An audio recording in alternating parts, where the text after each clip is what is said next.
नाराज़ बाप को राज़ी कैसे करें। एक आलिम दीन से एक नौजवान शख्स ने शिकायत की कि मेरे वालिदैन उधेड़ उम्र में और अक्सर वो मुझसे खफा रहते हैं, हालांकि मैं उनको हर वो चीज़ मुहैया कराता हूँ जिसका वो मुतालबा करते हैं। आलिम दीन ने नौजवान शख्स को सर से पैरों तक देखा और फरमाने लगे कि बेटा, यही तो उनकी नाराज़गी का सबब है कि जो वो मांगते हैं तुम उनको लाकर देते हो।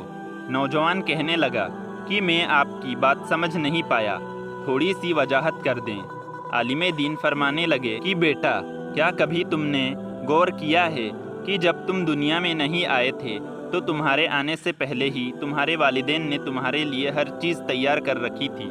तुम्हारे लिए कपड़े, तुम्हारी खुराक का इंतज़ाम, तुम्हारी हिफाजत का इंतज़ाम, तुम्हें सर्दी ना लगे, अगर गर्मी है तो गर्मी ना लगे, तुम्हारे आराम का बंदोबस्त, तुम्हारी कज़ा हाजत तक का इंतज़ाम तुम्हारे वालिदैन ने तुम्हारी दुनिया से आने से पहले ही कर रखा था।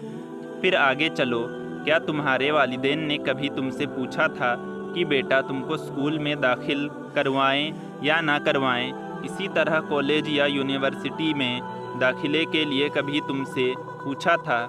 बल्कि तुम्हारे बेहतर मुस्तकबिल के लिए तुमसे पहले ही स्कूल और कॉलेज में दाखिले का बंदोबस्त हो गया था। इसी तरह तुम्हारी पहली नौकरी के लिए, तुम्हारे स्कूल की ट्रांसपोर्ट के लिए, तुम्हारी यूनिफॉर्म के लिए तुम्हारे वालिद साहिब ने कभी तुमसे नहीं पूछा होगा, बल्कि अपनी स्थिति के मुताबिक बेहतर से बेहतर चीज़ तुम्हारे मांगने से पहले ही तुम्हें ला कर दी होगी। तुम्हें तो शायद इसका एहसास भी नहीं होगा कि जब तुमने जवानी में कदम रखा था तो तुम्हारे वालिदैन ने तुम्हारे लिए एक अच्छी लड़की भी ढूंढनी शुरू कर दी होगी, जो अच्छी तरह तुम्हारी खिदमत कर सके और तुम्हारा ख्याल रख सके।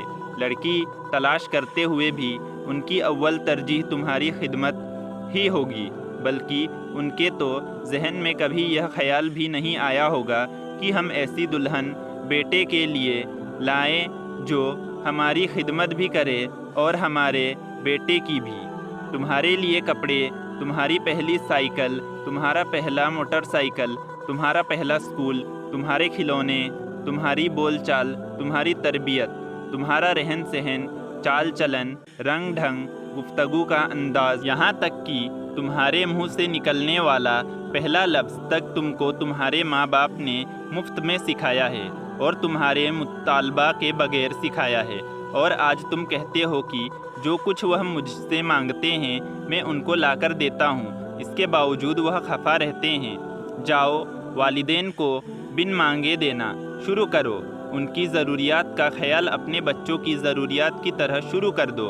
अगर उनकी माली मदद नहीं कर सकते तो उनको अपना कीमती वक्त दो, उनकी खिदमत करो, घर की जिम्मेदारियां खुद लो। जैसे अपने बच्चों के बाप हो वैसे ही अपने वालिदैन की नेक औलाद रहो और उनको बिन मांगे देना शुरू करो।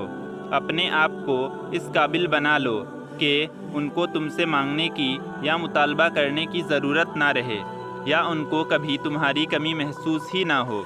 कम से कम इतना वक्त तो दो उनको, उनके मसाइल पूछो।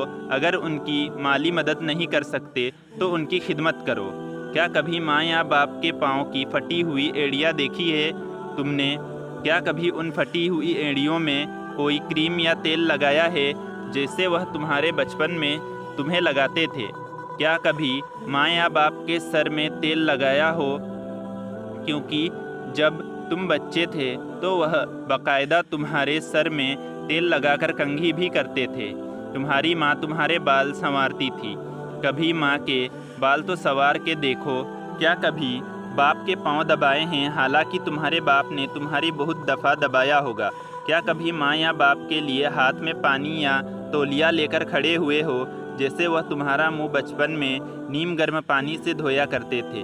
कुछ करो तो सही, उनको बगैर मांगे लाकर दो, उनकी जिम्मेदारियां उठा कर देखो, उनको वक्त देकर देखो, उनकी खिदमत करके देखो, उनको अपने साथ रखो।